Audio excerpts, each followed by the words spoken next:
Olá, gente, bem-vindos ao nosso canal mais uma vez. Peço a vocês que deixem os seus comentários, seu like e compartilhem esse vídeo para que mais pessoas tenham acesso aí ao nosso canal. Então, gente, hoje nós vamos trazer uma indicação aqui do canal. Na verdade, é um vídeo curto porque esse livro é um clássico já. Estou falando do clássico História Eclesiástica de Eusébio de Cesareia. Eusébio de Cesareia, que viveu lá entre os séculos 3 e 4, mais precisamente de 263 a 340 depois de Cristo. Então, os primeiros 4 séculos da igreja cristã. Esse livro, como eu falei, né, é um clássico. Esse livro aqui é um livro de história indispensável para o estudioso da palavra de Deus. Por quê? Porque esse livro aqui, após Atos, esse livro aqui é o livro mais importante que nós temos sobre a história da igreja primitiva, da igreja nos 3 primeiros séculos, como nós vimos aqui na capa. Então, se não fosse esse livro aqui, nós não saberíamos como que a igreja, como que ela viveu nesses 3 primeiros séculos aí, até o concílio de Nicéia, né? Claro, né? Que esse livro que aborda a história, ele até trabalha um pouco da história bíblica ainda, ali de Atos mesmo, e aí ele vem trazendo, ele fala sobre a história dos apóstolos, como que eles morreram, onde eles evangelizaram, tal, né? As regiões.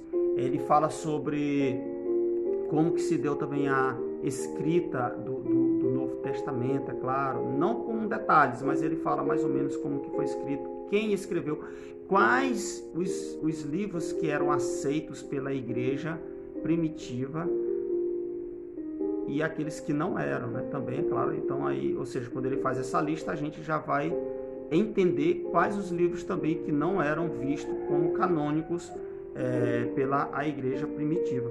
Então ele fala aqui, traz alguns detalhes interessantes e é um livro de extrema importância. Sobre a linguagem desse livro, ele é um livro antigo. Você vê aqui, ó, ele foi escrito lá no século 2, mas no século 3 e 4. Então ele tem uma linguagem, você vai ver que a linguagem dele não é como os livros de hoje, os autores de hoje, é claro.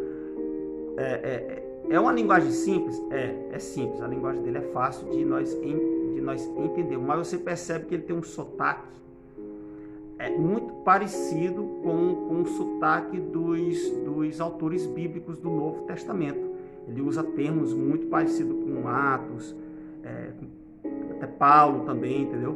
Por quê? Porque ele viveu ali um pouco depois da era apostólica, muito mais próximo até do que nós, né? Então, o jeito dele escrever não é tão difícil assim.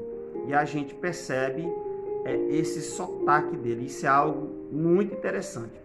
E o livro, ele se torna até fácil de nós entendermos, tá bom?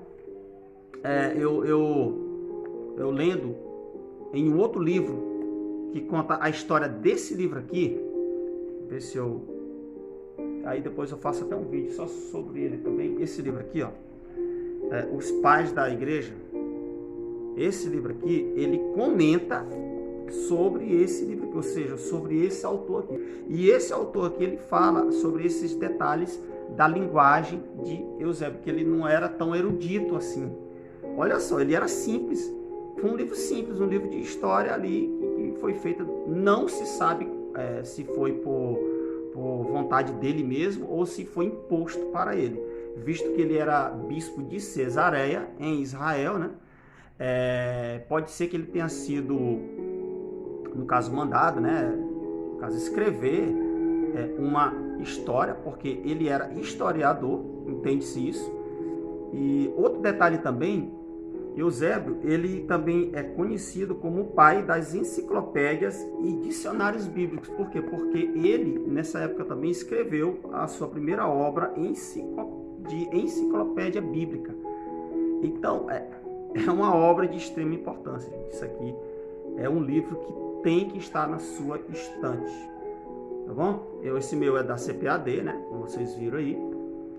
Mas existe também de outras editoras. Você vai ver ali com várias capas diferentes, mas todas elas contêm o mesmo conteúdo. O que muda um pouco talvez seja a tradução para o português, mas creio que em todos eles você vai encontrar essa característica de uma linguagem simples, tá bom? Então tá aí, ó, uma dica aí para você. Depois pode ser que eu faça um review dele, mostre o índice dele aí, para você ver como ele aborda a história dos bispos que vieram depois dos apóstolos, depois que João morre, João como último apóstolo, depois os bispos que no caso estiveram em Jerusalém, em Cesareia, em Roma, ou seja, nas principais cidades onde se tinha uma igreja ali, que foram fundadas pelos apóstolos.